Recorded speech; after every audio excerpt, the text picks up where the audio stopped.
મારું નામ તુષાર શાહ. મેં ધોરણ 7 સુધી અભ્યાસ કર્યો છે અને મારી જ્યારે 12 વર્ષની ઉંમર હતી ત્યારથી મને આ કંકોત્રીઓનું કલેક્શન કરવાનો અનેરો શોખ જાગ્યો.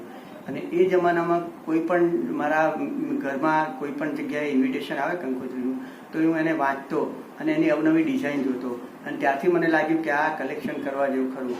અને ત્યારથી મેં આ શોખ કર્યો અને 1982થી અત્યારે 2024 સુધી મારી પાસે લગભગ 1000 કંકોત્રીઓનો સંગ્રહ છે.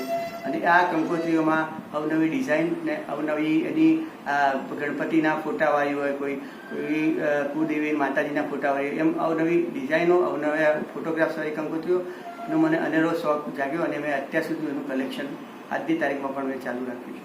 આ કંકોત્રીઓનું કલેક્શન કરવાનો હેતુ મૂળ એ જ હતો કે અત્યારે કોઈ મેરેજ રજિસ્ટ્રેશન હોય તો એમાં કંકોત્રીઓની જરૂર પડતી હોય છે. કોઈને એબ્રોડ વિઝા લેવા હોય તો પહેલાં એમાં મેરેજ રજિસ્ટ્રેશનમાં કંકોત્રી અચૂક જોઈએ.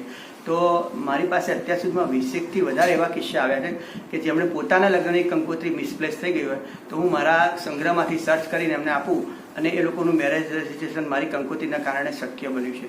અને આ મને શોખ એટલા માટે જ જાગ્યો કે ભાઈ આ આપણે કોકને ઉપયોગી થઈ પડીએ.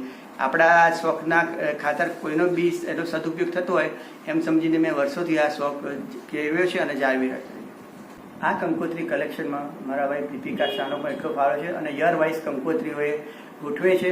અને એ પછી જ્યારે પણ કોઈની મેરેજ એનિવર્સરી આવે ત્યારે હું એનો ફોટોગ્રાફ્સ પાડીને વોટ્સઅપથી પર્ટિક્યુલર વ્યક્તિને કંકોત્રી મોકલું છું. એટલે એને પણ આનંદ આવે અને એને પણ એની યાદ ને મેમરી તાજા થાય. એટલે મારો ગોલ એ જ છે અને એના કારણે મારી મેમરી પણ સાથ બને છે. અને કોઈ પણ મેરેજ એનિવર્સરી હોય ત્યારે તાત્કાલિક તરત એ આગલે દિવસે જ ફોટો પાડીને કંકોત્રી એમને સેન્ડ કરું છું. એટલે એ પણ મારો એક શોખ છે. મારા કુટુંબીજનોમાં મારા સિસ્ટર બિનલ શાહ પણ મને એમના ઘરે જે પણ ઇન્વાઇટ થઈ હોય કંકોત્રીઓ કોઈ આપી હોય એ મને મોકલાવે છે ને એને મને મદદ કરે છે. વર્ષોથી એમને ત્યાં પણ જેટલી પણ કંકોત્રી આવે એટલી હું કલેક્ટ કરીને મારી સાથે રાખું છું. અને એક બે મારા એક અંગત મિત્રો પણ છે, એ પણ મને આ કંકોત્રી મારા શોખ હોવાના કારણે કલેક્શનનું મને આપી જાય છે.